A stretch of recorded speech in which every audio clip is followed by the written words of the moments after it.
That would be a shame, because we could potentially have a great game. And once more, this is an extremely important game. So as soon as this game is over, guys, I encourage you all to not tune out immediately. Stay with us for a 1-minute commercial break, and then we will go through division standings. And also, you guys can laugh at the predictions that MrBitter and me made today. Man, we have been terrible today. Yeah, this has been the worst day in NASL history, like from both casters combined. Because for some reason, we both predicted the same stuff.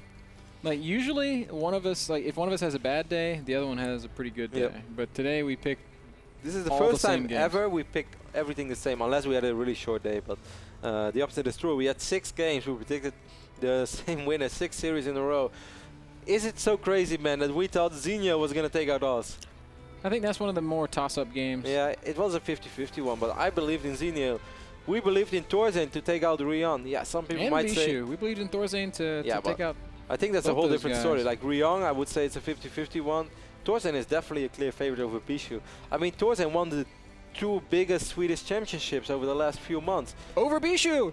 Twice! Yeah, over everybody in Sweden. But apparently today it was not the case.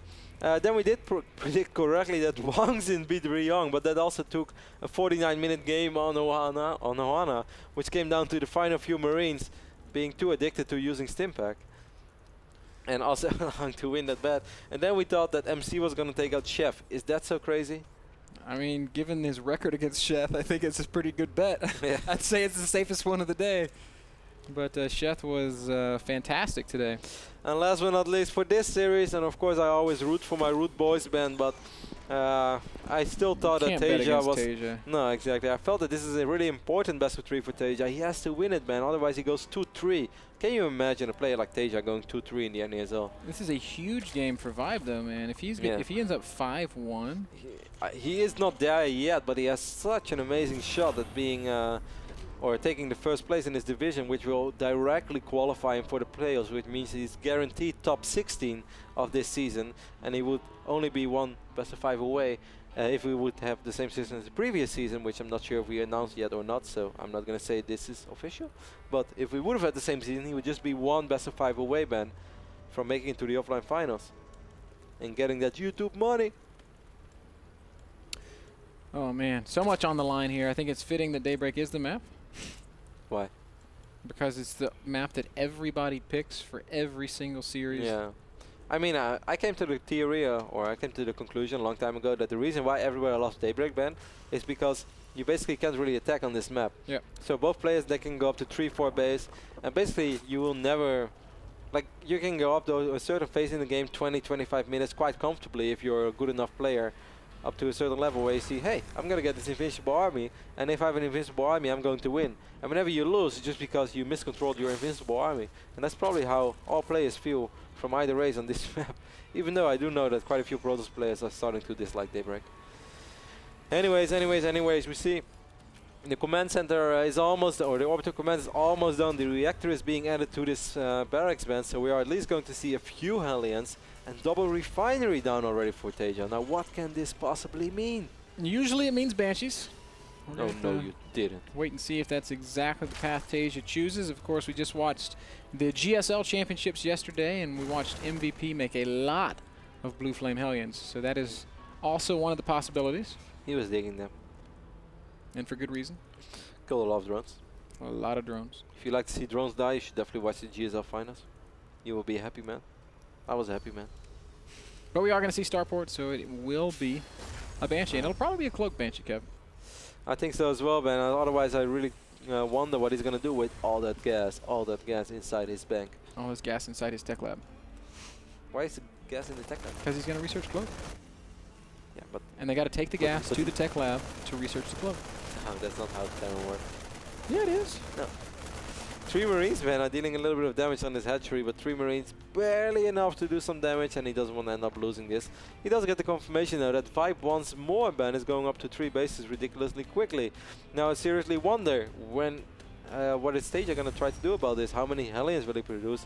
How much damage will he be able to do with his Banshees? Well, all right, Kev. The answer is here, another command center. If you don't need gas, like if they don't take the gas to the tech lab, how come it glows green? Yeah, well, it's always green. It's because it's full of Vespene gas. Yeah, well, do you need gas for Hellions? No. You need gas for a reactor? Do you need gas for Hellions? You need gas for a reactor? Stop hating, hater. Bro, you need gas for the reactor. That's why it turns green. It's true. Okay, if you say so. It's actually a documented fact. Documented fact. Well, okay, I'm not a professor in lore. What I do know, Ben, I know a lot about Protoss. What are you giggling about? Because I'm thinking about the song of the red shirt kid at BlizzCon. What? What? What are you getting? What?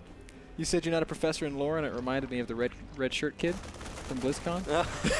Yeah, he knew everything. We need to ask him. Yeah, man, he will drop some knowledge, man. We should get him on the show with a segment with Lauren Elise. Wow. That would quite arguably be the best thing. That would be amazing. That would be an international hit on YouTube. 10 he's million gonna ask Lauren these questions, and Lauren is gonna look confused and giggles. And this guy's like, "This is not funny." He's like, no, I'm serious.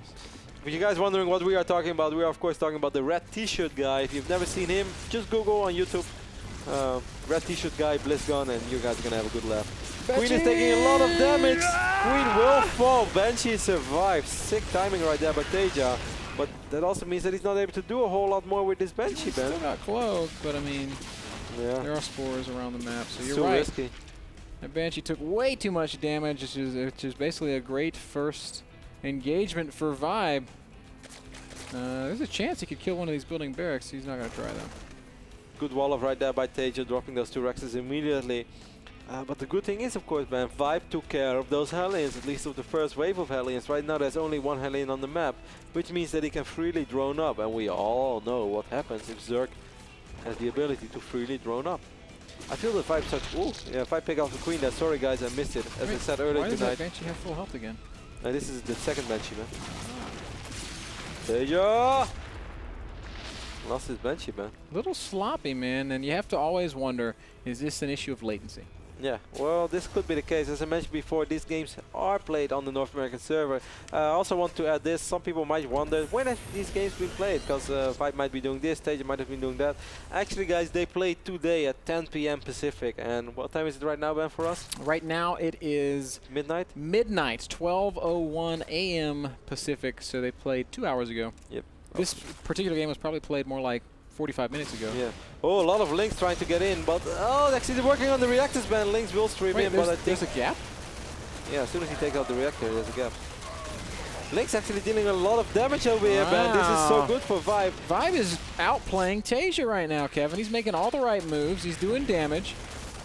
He's going to get a couple more SCV kills before this is all cleaned up. Oh my These goodness. Lynx are so strong. Why are they so strong? They only have 1/1 upgrades. Because there are no... Oh, Taeja also has 1/1. I have no idea. No combat shields. That's why. Okay. This one Banshee, though, Ben, during all this has been dealing quite a bit of damage. 10 drones have fallen already. Good job so far. Vibe does have vision right now with the Overseer, and the Banshee will finally fall. But that was good for Taeja. Very good, even. Vibe only at 61 Oh, he picks drones. up the Queen, Ben. Now he has free reign over this middle line for quite a while. Spore Crawlers are going to have to reposition. Taeja fighting back strong. Yep, doing a good job using his excellent multitask, but once more, another Banshee falls. Wow, and the Queen survives with 1 HP.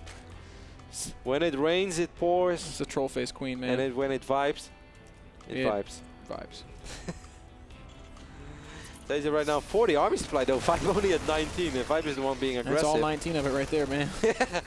Vibe is like, this is just a small part of my army. And these Bennys are like, wiggle, wiggle, wiggle. Oh. I think if Vibe wins, we're going to have to play the Vibe song. What do you think Kitty's doing right now, Kev? Kitty's playing with the shoestring. He's probably doing wiggle, wiggle. Ben has a kitty and her name is Kitty. And when he told his mom asked, cool, how did you come up with that name? Which I still thought was really funny. Like, well, Mom, it's Kitty. So I decided to name it Kitty. Din Muta's on the way out for Vibe, and Taeja has no turrets anywhere.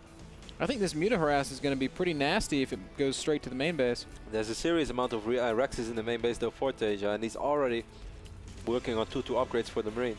Taeja is not in bad shape. I would even say the opposite is true, Ben. I'm kind of digging his position.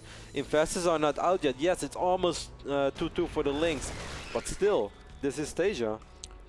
This is Taeja. Vibe's going to make a couple of Banelings, and he's got 44 Lings about to pop up. Taeja's got to be so careful, Kevin, because I think Vibe could very possibly just crash into this and crush it. Vibe? Vibe! A lot of banelings morphing right now. 30 more links on the way as well. If he goes up to... Oh, no, it's not 82 right now. He would go up to 70 links. Taeja's a little bit afraid, man. As you pointed out, he has to be careful, and he is careful with his army right now. Does not want to lose it. He spots the Mutalisk as well. Immediately, 3 turrets go up in the main base. He's going to try to pick off a medevac over here. He's not going to succeed in doing so. Scares the hell out of the pilot, but does not kill anything. Medic was like, guys, some monsters flying into my window. Her life flashed before her eyes. All men with gun who have been desperate to get some medic booty. Trying to steam to the rescue, but medic said, hey, I didn't need you guys. Thanks for trying. Billy the Marine standing there when she opens her eyes again. Billy, my hero. Billy's like, oh yeah. Billy's like, finally. It's about damn time. Hell, it's about time that I get this medic booty. This hatchery is going to take some damage, man. There are still 4 hatcheries on the map, though. Vibe, careful with those links. You don't just want to sacrifice them. Vibe wants to buy time, though, man, as he has 4 infestors on the way. And look at all these Zerglings and Banelings on the north side of this map. Counter? I don't really understand exactly what Vibe's thinking. He is just going to send a huge counter around to the back of Taeja's third base. Taeja knows what's up, so he's frantically returning home. Wow, there's so many Zerglings on the map right now. 101. Oh, look how clumped up those Marines are. One Baneling tried to get ahead of the curve. Oh, Taeja has to be so careful right now. But he's maxed out. Vibe only at 160 supply. Vibe did manage to deal with this little hit squad. Yeah, he's going to lose all of his mutas. Vibe's kind of playing sloppy here on Daybreak. He's down 40 army supply. Taeja's playing rock solid.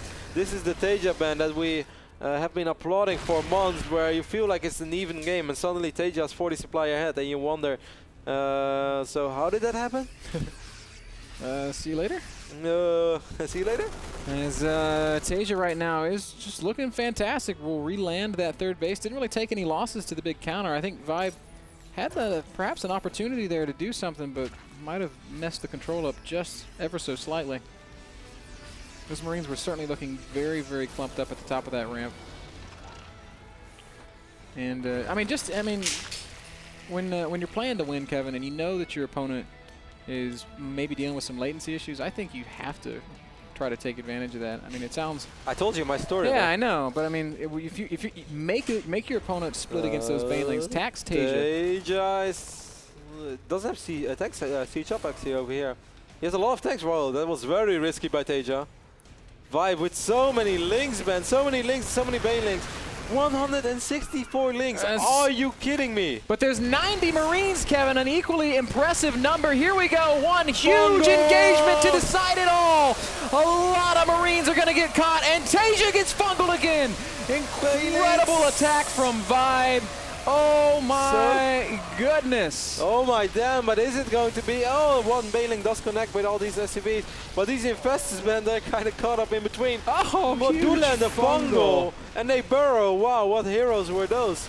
If they get out of their Purple Heart, Medal of Honor, and all the good stuff. Behind enemy lines. Great attack from Vibe. Costly for both players. If we look at resources lost, it looks like Vibe was a little bit more invested in that. Links wants more tanks, just unsieging. No, Taeja! Taeja! No, Taeja could be the critical mistake that decides this game. Oh god, losing 3 out of 5 siege tanks. He's gonna end up losing these Marines. All these SCVs are so exposed as well. A couple more workers will fall. Marines should clean this up. These are +3 Marines, guys. Look at the bank of Vibe, and he has 20. He has a 20 worker advantage right now, and he has 2,000 minerals. That means he can make at least 2 Ultralisk, and that's going to be impressive. Cavern finishes. Yeah, he's down 30 army supply though. Why does it feel that he's like rolling all over Taeja? Because he's saving up. Well, I mean, he's down 30 army supply because he's just used like 80 Banelings to crush Taeja's army. But that is a very expensive attack. He threw a lot of gas into mineral-only units. Actually, man, there's just 6 Ultras in production. That's the highest amount of Ultras. 7 even. Wow, 7 Ultras at once. That's only 30 supply ahead. Of course, 20 of that is workers. Now, he only has a small handful of infestors, Kevin. There's 7 infestors on the map. The medevac count is not very high at all, only 5 medevacs. So those infestors are going to be absolutely pivotal in the next big engagement. Mix as well. Vibe currently with 2 upgrades, man, but 3-3 is about to finish up. The Marines, also known as men with guns, do have 3-3. 1 medevac with 8 men with guns, unloading in the bottom right expansion. Those guys, they have trained for this, man, for years. They are ready. They know what they have to do. Sliding down from that rope. Shooting at this hatchery. Whoa, guys, it's now or never. This is our moment. Okay, let's get out of here. Back to the medevac. All right, we had a dream. All right, this might have not been our moment after all. Guys, I think we're outnumbered. See you later. Saving Private Ryan is not going to happen today. Vibe's going to work on these destructible debris, man. He will take this out. He's maxed out, Kevin. Another run by, and this is completely exposed third base over here by Taeja. Taeja is going to drop once more, though. He might be able to take out the hatchery this time. Oh, Vibe, are you going to go all the way back? A little bit of indecision. He moved his army back, then he stopped it. He doesn't seem to know what he wants to do. He's just going to lose this hatchery. That's what he's going to do. If I were Taeja, I would start lifting up these orbitals, man. Actually, he's going to stimp some men with gun. Taeja stands right on top of the army of Vibe, knows exactly what he's dealing with, and exactly where it is. Vibe is moving forward, man. This might be the final deciding fight for today. Dropping the infested Terrans. Great play. We're using those infested Terrans to absorb some tank fire. Bane's going to crash in as well. He's got to thin out the... Oh, he's going to go for the planetary. That's very costly. Will there be enough to deal with the Marines now? Great fungals. Tanks in good positions. But the Ultras, they just kind of melt away, man. Actually, two Ultras surviving, but look at the splits from Taeja. Yes, he lost a lot, but he does survive. Taeja hangs in there, oh so barely. Comes out of that with a 10 supply lead. I have to question Vibe's choice to crash the Banelings into the planetary. I think he needed those to connect with Marines. We'll see if it ends up costing him here. You're going to have to position your links a little bit better. This could be so painful, man. Vibe is not paying attention to this. Those 3-3 Marines will kill every single Zergling. 9-7. They finally break through. 5 kills. Wow, he lost a lot of links over there. He's going to try to sandwich his army right now from Taeja. Oh, could have picked up a tank. Oh, Zergling only, Kevin. I don't know if that's going to do it. Vibe is in a terrible position right now. Loses another hatchery. Taeja showing the poise. But he has 15 larvae. 15 larvae, a lot of Banelings morphing. Not 50, 15. 17 larvae. He has a lot of Banelings morphing, a couple of Corruptors joining in the fray. Does he even have the Greatest Spire, man? Yes, he does. It's in his natural. Greater Spire is complete. Gotta really applaud Taeja for being so calm under pressure. Also applaud Vibe, though, for putting up such a fight against Taeja. Taeja slowly but steady crawling ahead, but still, I think it's awesome to see a North American Zerg putting up a great fight against Taeja. But this is the moment, man. This is the Taeja factor. Why is he 70 army supply ahead, man? Because he's Taeja. Because he is arguably the best Terran player in the world. He's up there with MVP, certainly. And he is starting to pull further and further ahead of Vibe. Another Ling run by here. At this point, Vibe is just throwing units away. Do you think he's just trying to buy time? He's donating supply for things like mules, and that's not a good case. That's not worth it, man. Not when you're 70 supply behind. 110 supply against 185. A lot of infestors in production, though, man. If there's one combat unit for Zerg, other than the Broodlord and the Roach. Yes, it would be 11 infestors. What would you rather have, 11 infestors or 5 Roach? I would rather have 11 infestors. Really? Yes. I think that's a questionable decision. I'm just thinking of it. Good scan over here by Taeja. Wow, he's even going to snipe that infestor. Beautiful scan right there. Taeja once again looks like he's going to mobilize. Vibe's morphing his first couple of Broodlords, maybe, just maybe, with the best fungals ever seen. I believe in Broodlord Infested, Ben, but 155 army supply against 60. Does it even really matter? Looks more and more like the answer to that question is no. Here come those infestors. One fungal gets dropped. A couple Banelings going to crash in. Taeja not microing at all there. Marauder soaking up all the damage. Great fungals over here by Vibe. Really nice fungals. Beautiful control from Vibe. Backing himself all the way into the corner. Oh, he needs more fungals. But it's not going to matter. Taeja dropping the mules. Great series from Vibe, but it is over. Taeja has won a fantastic series, almost an impossible game. Good game, well played from Vibe. He taps out. What a game and what a day, Ben. What an incredible day we had at the North American Star League. Congratulations to Taeja. Of course, other than the points in the North American Star League, he does pick up $150. We always give away $150 for every single best of 3 you win in the regular season. Ben, this has been an incredible day. One of the coolest nights we had at the North American Star League. But guys, don't go anywhere yet, because we're going to come back one more time with division standings, and we're going to review the games, and I want to see those division standings, man. That's all going to be coming up when we get back from our next break, guys. This is by far the closest division we have right now. Like, we can't show to you as of yet, because our tradition is we're going to review the game, then we go to commercial, and then we wrap up the day. But this is the closest division, without a doubt. It is insane in the right NASL now. division. It is absolutely insane right now, man. Incredible night. We've been at this for like over 8 hours now. We started with Subscriber Saturday at 4 p.m. Feels like old days, man. After midnight. Yeah, it was fun. I'm actually glad we got to have a cast We like had this. sick games. If you guys missed Torsen versus Ryong, I'm sure as we're going to have a clip of the final moments of that game. But that was ridiculous. Everything was ridiculous tonight. It was a lot of fun, guys. Stick with us. Our final thoughts on Division 4 when we get back from this break.